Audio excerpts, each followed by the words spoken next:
Harvey Muiz, perwakilan PT Refinet Bangkatin, dituntut 12 tahun penjara terkait kasus korupsi tata niaga timah di wilayah IUP PT Timah periode 2015-2022, dengan kerugian negara mencapai 300 triliun rupiah. Ia juga dituntut membayar denda 1 miliar rupiah dan uang pengganti 210 miliar rupiah. Selain Harvey, Suparta, Direktur Utama PT RBT, dituntut 14 tahun penjara dengan ganti rugi 4,57 triliun rupiah, sedangkan Reza Andriansyah, Direktur Pengembangan Usaha PT RBT, dituntut 8 tahun penjara. Ketiganya didakwa melanggar UU Pemberantasan Korupsi dan TPPU.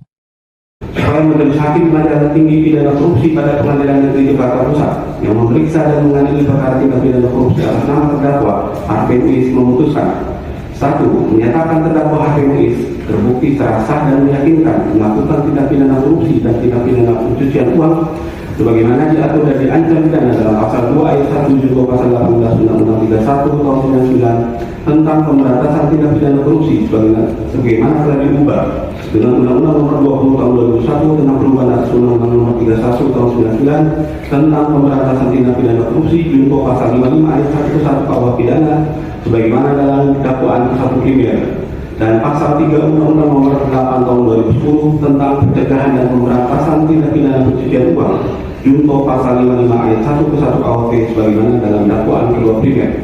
2. Menjatuhkan pidana kepada terdakwa Harvey Muiz dalam pidana penjara selama 12 tahun dikurangkan seluruhnya dengan lamanya terdakwa ditahan dengan perintah agar terdakwa tetap dilakukan penahanan di rutan.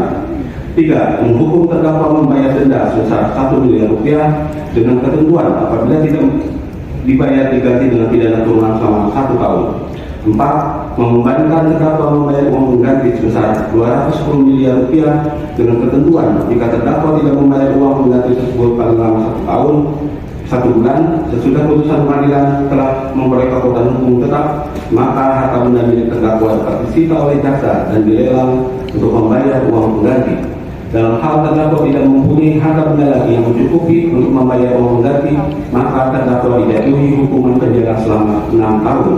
Atau apabila terpidana membayar uang pengganti yang jumlahnya kurang dari seluruh kewajiban membayar uang pengganti, maka jumlah uang pengganti yang dibayar tersebut akan diperhitungkan dengan namanya pidana tambahan berupa pidana penjara sebagai pengganti dari kewajiban membayar uang pengganti. Demikianlah akhir laporan dari kami. Kami mengucapkan terima kasih atas perhatian Anda, dan terus mengikuti saluran berita dari kami, guna mendapatkan informasi terbaru dan analisis mendalam.